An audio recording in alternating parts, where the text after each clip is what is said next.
Num mercado com tanta necessidade de capital e margens tão apertadas, qualquer redução de custo tem um impacto gigantesco para qualquer empresa e sua capacidade de concorrer.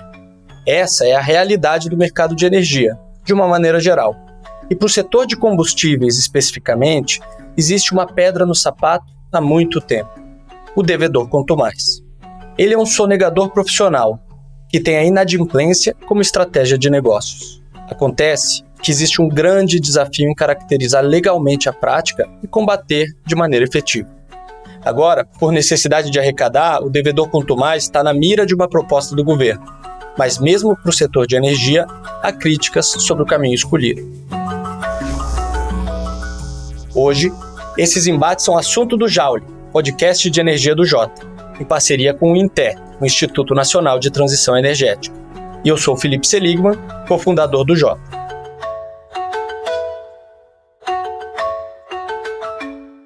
Para a Fazenda, o tema do devedor quanto mais é prioritário. O projeto de lei número 15 de 2024 faz parte da agenda microeconômica do Ministério para aumentar a arrecadação. Ele foi apresentado pelo secretário especial da Receita Federal, Robson Barreirinhas, no início de fevereiro. E quem que é o devedor contumaz? Ninguém sabe, nós não temos a normatização do que é devedor contumaz. É isso que nós estamos fazendo aqui. E um problema que sempre teve para determinar quem é o devedor contumaz foi que sempre tentou-se defini-lo subjetivamente. Pô, é aquele cara malvado, aquele cara que faz aquilo. Isso não dá certo. Por quê? Porque a pessoa vai entrar na justiça e vai ficar 10 anos discutindo se ele queria ou não queria prejudicar. O único jeito de definir o devedor contumaz é por critérios absolutamente objetivos. E é isso que nós estamos fazendo aqui. Segundo a Receita, a fatia atual desse tipo de devedor corresponde a 0,005% das empresas. Entre outros pontos, o fisco pretende criar um cadastro nacional para os devedores contumazes a partir de critérios objetivos que não existem hoje.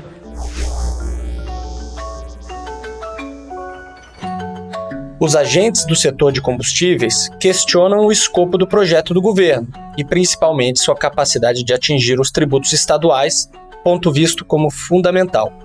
O projeto está em tramitação na Câmara, com relatoria do deputado Ricardo Aires, mas o momento atual é de impasse. Para entender as resistências em torno do projeto e os melhores caminhos a serem escolhidos, o Jauli recebe o Guido Rogério Macedo Silveira Filho, vice-presidente jurídico de Relações Institucionais da Ipiranga e presidente do Conselho do Instituto Combustível Legal, o ICL. Guido, tudo bem? Muito bem-vindo aqui ao nosso podcast. Eu queria agradecer a sua presença para falar de um tema que não é novo, né? É um tema que a gente, inclusive, toda vez que se encontra, acaba de alguma maneira, direto ou indiretamente, falando sobre ele, que é a questão do devedor quanto mais. E que agora tem uma série de projetos e discussões que deixam o tema quente, porque também tem um alinhamento com o governo, com o interesse do governo na questão arrecadatória, de combate à sonegação e tudo isso, mas que é um tema que não é novo para o setor da energia, não é novo para o setor dos combustíveis. Eu queria começar pedindo para fazer uma explanação e explicar o porquê que esse tema é tão estratégico para o seu segmento e para o setor da energia de uma maneira geral.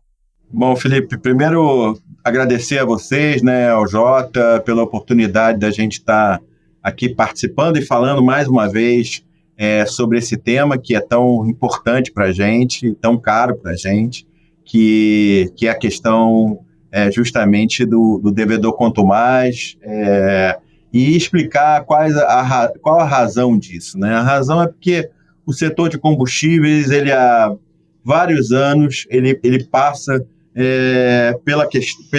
pelo fato da existência de algumas empresas que ingressam no nosso mercado e não com uma visão empresarial natural, que é a visão de buscar a eficiência na logística e atendimento e buscar cada vez mais a redução dos seus custos e buscar cada vez mais conquistar os seus clientes com bons serviços, né? Como qualquer outro tipo de negócio. Na verdade, a gente, em função da alta carga tributária que existe dentro dos combustíveis, a gente há muitos anos tem empresários que ingressam em nosso setor, né, na busca de, através do não pagamento de tributos, né, terem um ganho tributário e um ganho na concorrência. Na verdade, são verdadeiros bandidos aí que entram no setor e que utilizam do não pagamento de tributos como um instrumento concorrencial, né? O que não deve ser, porque a tributação ela tem que ser isonômica, ela não pode influenciar na concorrência, né? Esse é até um dos princípios aí, né? E o que acontece no setor de combustíveis, infelizmente, há muitos anos, é esse fato de devedores, né, que nós chamamos de devedores contumazes, ingressam no mercado e utilizam, e aí tem várias formas, né, desde simplesmente vender sem nota fiscal, que é o básico, né, até se utilizar de decisões judiciais, se utilizar de às vezes algumas brechas ou mesmo algumas teses jurídicas para evitar o recolhimento de tributos e se utilizar de regimes especiais, etc. Então, quando você tem uma alta carga tributária, qualquer benefício, né, que se consegue no combustível, isso é super claro, né, porque as margens, tanto de distribuidoras quanto de revendedores, são margens muito pequenas, né? O volume é que faz, né, o ganho e, vamos dizer assim, o lucro das empresas, né? Porque quanto mais volume você tiver, maior resultado você tem, e porque as margens são muito pequenas, são basicamente centavos, né, que se ganha por litro, né? Então, através desses instrumentos, essas empresas deixam de recolher tributos e ficam, às vezes, meses, às vezes anos sem recolher. E aí, quando as autoridades conseguem reverter decisão, ou mesmo chamam a atenção, tomam alguma iniciativa e vão cobrar esses valores, essa empresa às vezes não tem patrimônio, não existe mais, já passou para um outro.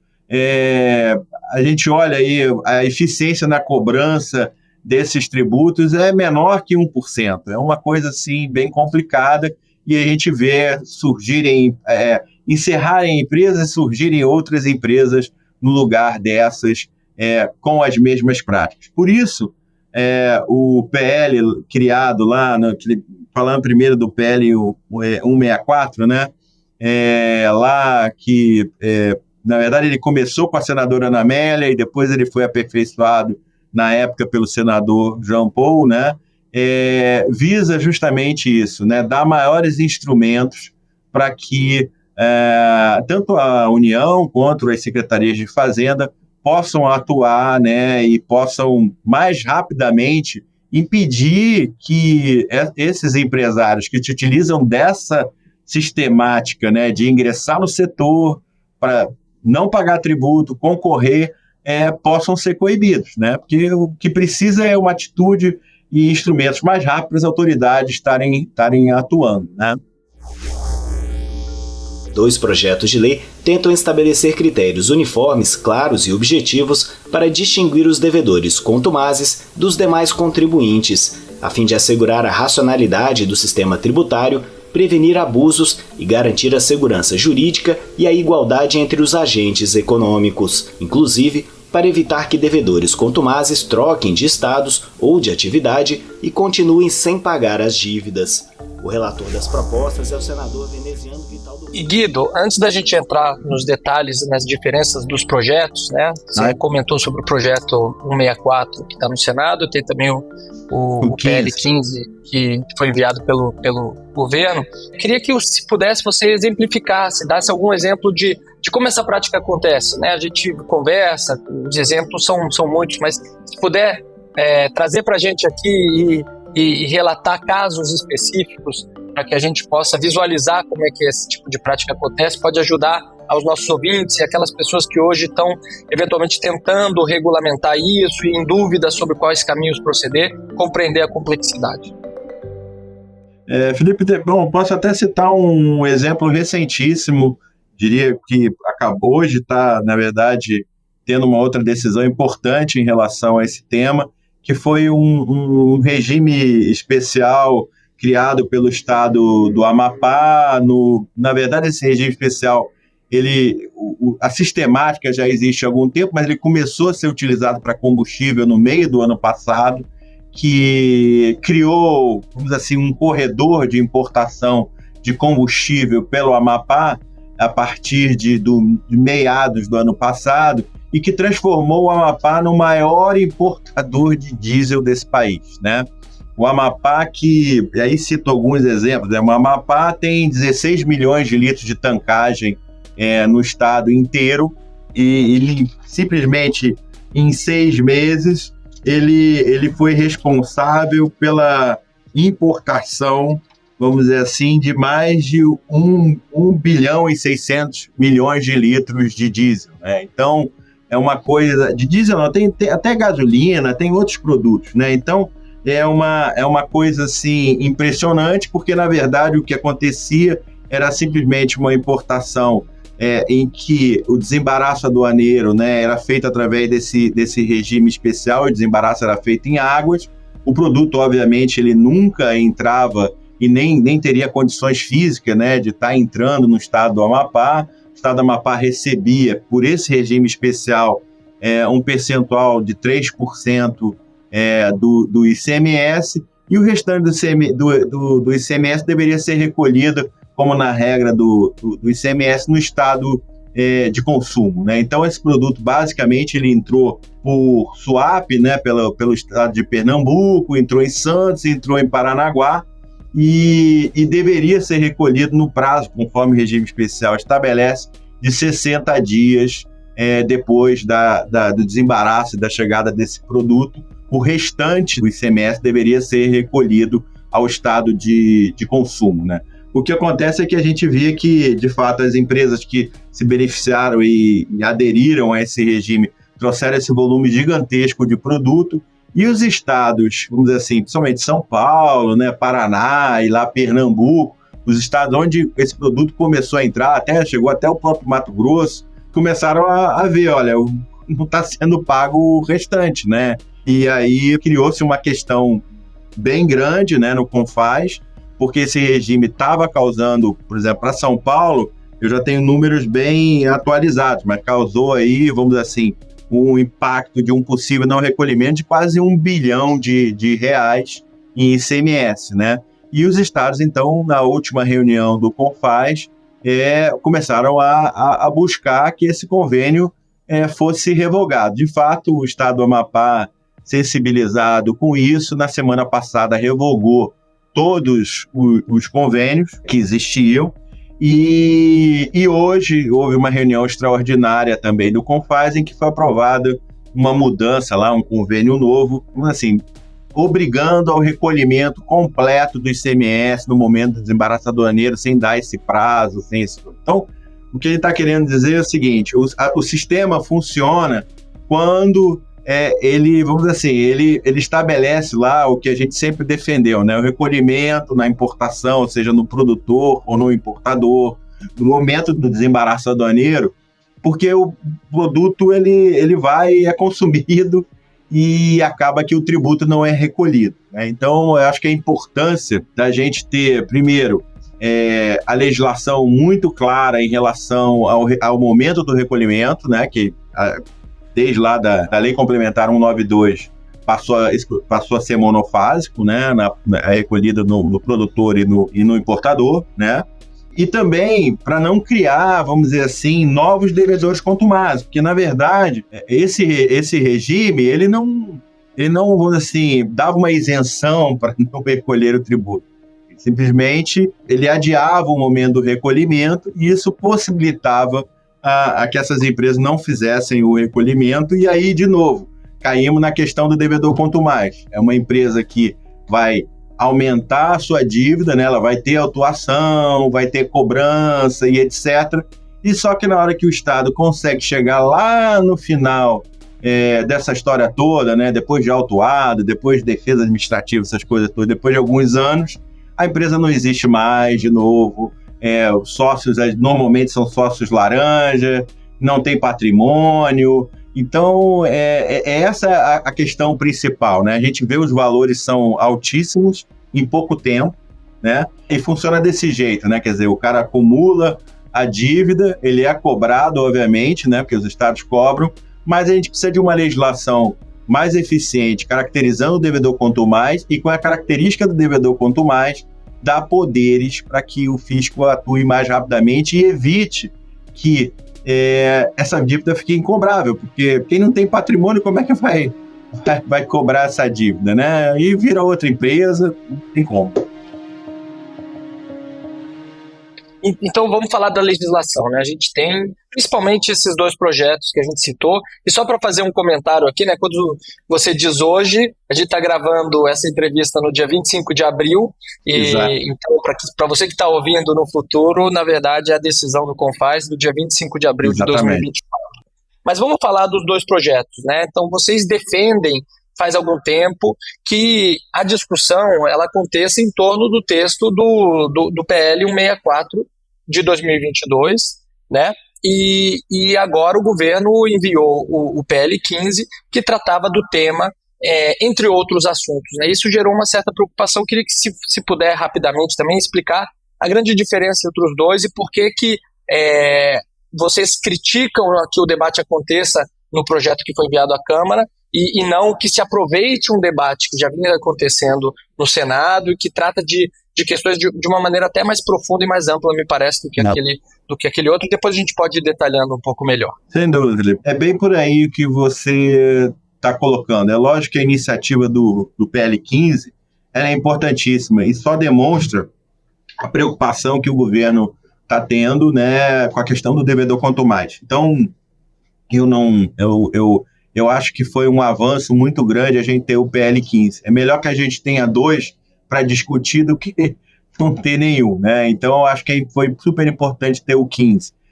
A grande diferença entre os dois é que um é um projeto é um PLS, né? Que é um projeto de lei complementar, que é o PL 164, e que para nós tem uma grande, vamos dizer assim, um grande ponto que é importante, é que, através do PLS, ele pode regulamentar nacionalmente um conceito de devedor quanto mais, né? Com critérios bem objetivos. Devedor quanto mais vai ser, estou citando algum exemplo, aquele que não recolhe tributo de sei lá, 6 meses, 7 meses, ou criar várias regras, né, para definir a figura do devedor quanto mais e criar, ao mesmo tempo, também, obviamente, os instrumentos para que os estados possam estar atuando em relação a essa figura do devedor quanto mais, né? Então, a grande vantagem, né, Felipe, que eu estou dizendo do PLS 164 é porque ele vai poder atingir não só os tributos federais, mas os tributos estaduais também, que no caso específico do setor de combustíveis, as dívidas de ICMS são enormes, né? Então, a importância de ter atuação para os estados é muito relevante no nosso setor. Por isso que eu até diria para você que a grande diferença é essa, é a amplitude, né? O PLS 164 vai atingir tanto o nível federal quanto os estados, né? Criando uma regra para o país inteiro, porque também tem outra coisa, existem várias legislações estaduais definindo, tem vários estados que já tem, né? Definindo, mas só que cada um define de uma forma, né? Eu não estou criticando, nem poderia criticar e entrar ponto a ponto, que são vários estados, mas pelo menos a gente teria uma regra única, entendeu? Com a norma federal a gente teria uma regra única, mais fácil de ser aplicado. A gente sabe que quanto mais simples, mais objetivo for o critério, melhor para ser aplicado.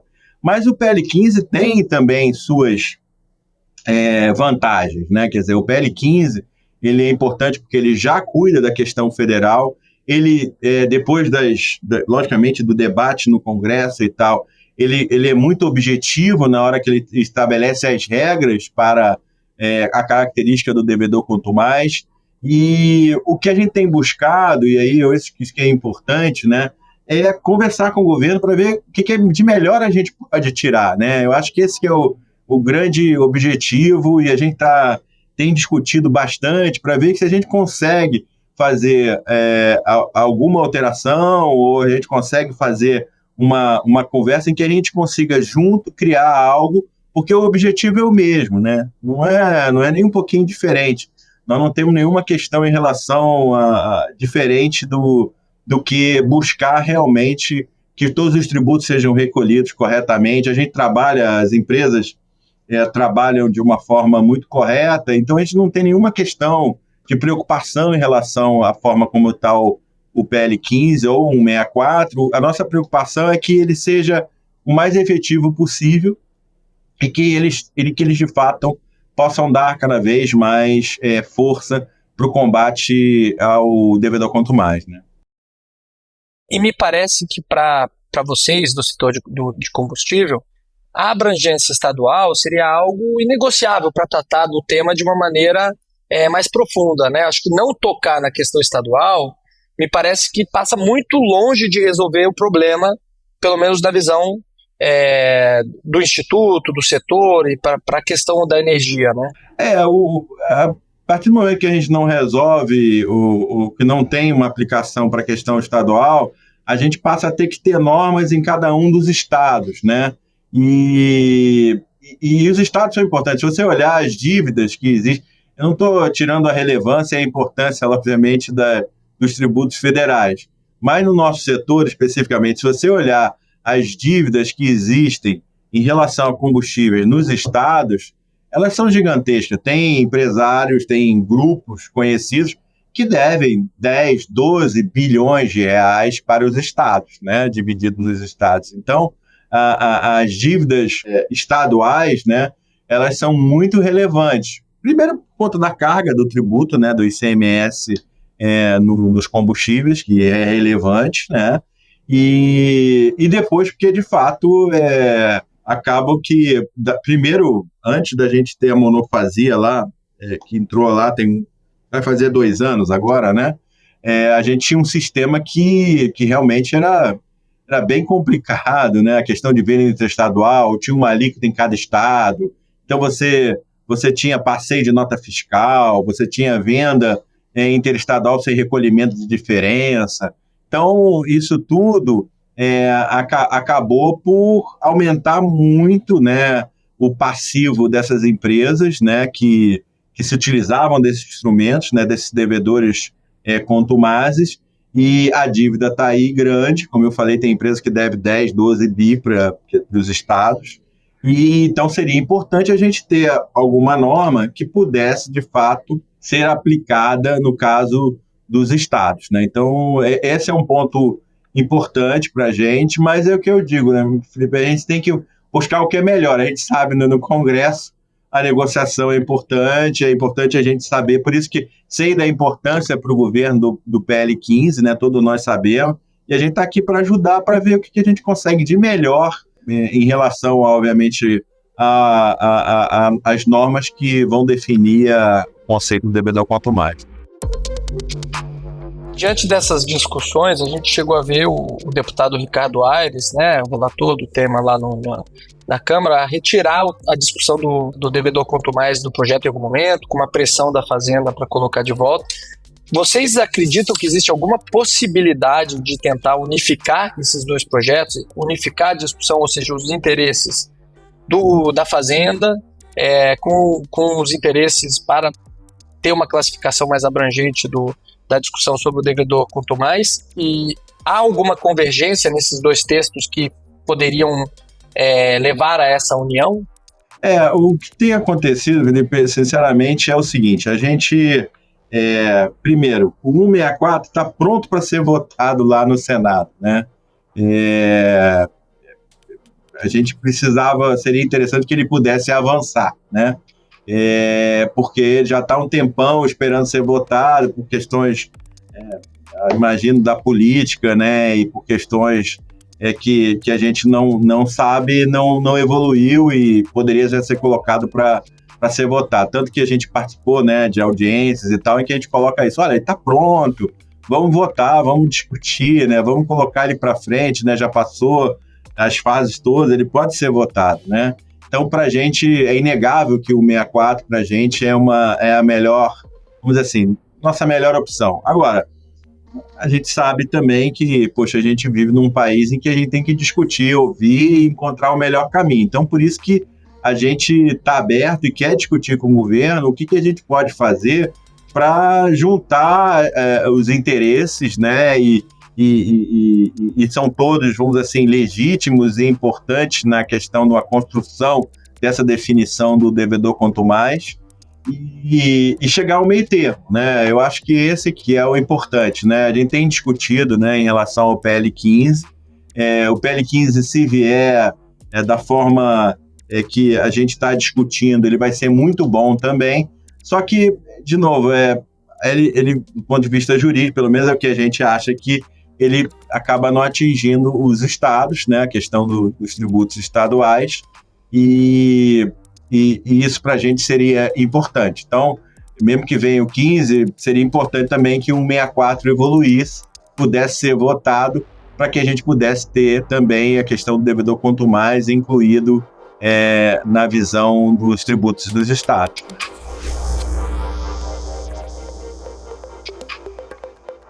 A gente está se encaminhando aqui para o final da conversa, mas eu queria te fazer uma pergunta um pouco mais conceitual. Assim. Por que na sua visão, é tão difícil combater isso? Porque são muitos anos em que o próprio Jota cobra esse tema, discute isso. E, claro, no setor dos combustíveis, da energia, mas a gente vê isso também no setor do tabaco, no setor de bebidas. Por que você acredita que é tão difícil chegar a essa caracterização, esses consensos e combater de fato a prática do devedor quanto mais?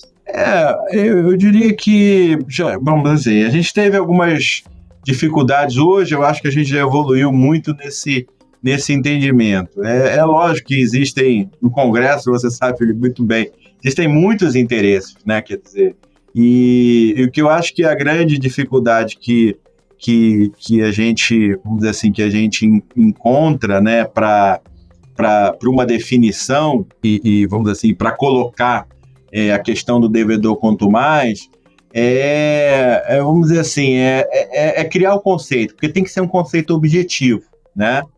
Tem vários caminhos de você criar conceitos objetivos.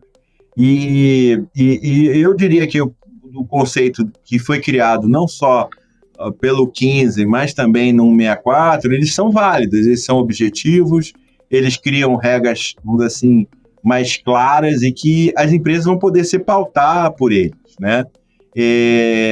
Então, eu acho que agora o que a gente precisa encontrar é o meio caminho, né? De algo que possa atender, criando regras claras e objetivas a todos, né? E que seja uma regra assim, factível e que também ele impeça justamente os devedores quanto mais, essas empresas que utilizam desse tipo eu diria de mecanismo de negócio, né, de prática de negócio, mais que mecanismo, é prática de negócio, possam continuar fazendo o que fazem há anos, né? A partir do momento que você tem um conceito para isso, eu acho que fica mais claro, as coisas começam a ficar mais claras e você começa a coibir mais os devedores contumazes, porque você competir, por exemplo, uma empresa que recolhe todos os seus tributos em mercados como cigarro, bebida, né, combustível, e você competir com uma empresa que não recolhe nada, você não compete, né? As margens, como eu falei, elas são muito pequenas e os tributos são muito grandes, né? Só no ICMS, citando o exemplo do diesel, é quase R$1 e tanto, e a margem, por exemplo, de uma distribuidora é 4, 5, 6 centavos, né? Então é impossível você estar competindo dessa forma, né? O Congresso Nacional recebeu o projeto do governo que regulamenta a reforma tributária. O documento tem 300 páginas e foi entregue pelo ministro da Fazenda, Fernando Haddad. Todos os projetos encaminhados ao Congresso receberam atenção e o presidente Lira me afiançou que o calendário que ele pretende fixar para deliberação nesta casa vai até o recesso do meio do ano. Guido, e para a gente terminar, a gente está conversando nesse momento num contexto do início da regulamentação da reforma tributária, né? Você acredita que a simplificação que essa reforma vai gerar, se é que ela vai gerar, obviamente, quer dizer, o sistema é tão complexo que a racionalização ela realmente vai acontecer, mas você acredita que tem algum impacto nessa discussão? Para encerrar, e já te dando também a oportunidade das considerações finais, agradecendo a sua presença. Não, a reforma até, ela está preservando, eu costumo dizer aqui que a nossa reforma ela aconteceu antes, né? Porque ela aconteceu lá com a lei complementar 192 e a 194, lá que foi um ano antes, né? Então, vamos dizer assim, a reforma dos combustíveis ela acabou acontecendo um ano antes da reforma tributária, né? Que foi ano passado.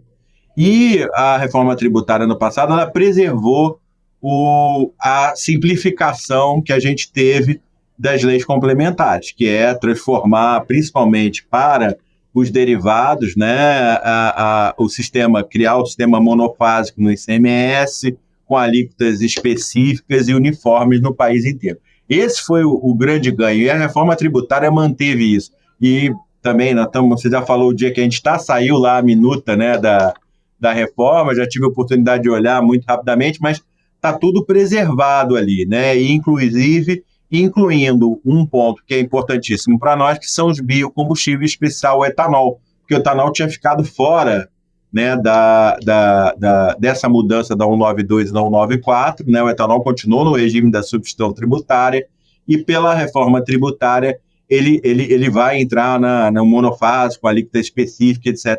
Isso é um ganho importantíssimo, né, que todos os combustíveis estejam com as mesmas regras, e com essa mesma. Isso é uma grande simplificação, né? De fato, para o setor foi muito importante essa simplificação. Senão a gente tinha uma alíquota para cada estado, uma alíquota para cada produto, né? Uma forma de recolher, o etanol tem uma forma de recolher, o derivado tinha uma outra. Agora a gente, de fato, vai ter uma simplificação importante. A reforma, de fato, para o combustível, ela trouxe uma simplificação importante que vai ajudar muito na questão, obviamente, do devedor, quanto mais porque vai impedir, né, que esses artifícios que os devedores quanto mais façam continuem. E, ao mesmo tempo, vai facilitar a fiscalização, né? A gente diminui o custo até do próprio Estado de fiscalizar, porque fica mais simples fiscalizar, né? Então, o ganho é enorme, por isso que você perguntou do impacto, né? Quer dizer, o impacto vai ser grande, porque vai facilitar fiscalizar, vai facilitar se verificar se tem alguma irregularidade, e se a gente tiver uma caracterização do que é devedor quanto mais, vai ficar mais fácil a gente identificar o que é um devedor quanto mais nesse momento, tá? Então, eu acho que é isso. O que eu posso deixar como uma visão assim final é que a gente quer, na verdade, encontrar o meio do caminho para que a gente tenha a regulamentação do devedor quanto mais, tá? Se puder ser a nível nacional, excelente. Se não puder, a gente quer pelo menos ter um conceito de devedor quanto mais, para que a partir dele a gente possa trabalhar e evoluir, se precisar ir para os estados, etc., né? Então, o mais importante é que a gente consiga chegar essa visão de devedor quanto mais e essa caracterização do devedor quanto mais, vamos dizer assim, da característica jurídica, né, e do conceito, né, do devedor quanto mais, e dos instrumentos que os estados vão passar, os estados e a União vão poder usar em relação a quem se caracteriza como devedor quanto mais, né? Guido, muito obrigado pela sua presença aqui no Jauli. Conto com você em episódios futuros. Eu que agradeço, a oportunidade, tá? Estamos sempre à disposição. Obrigado.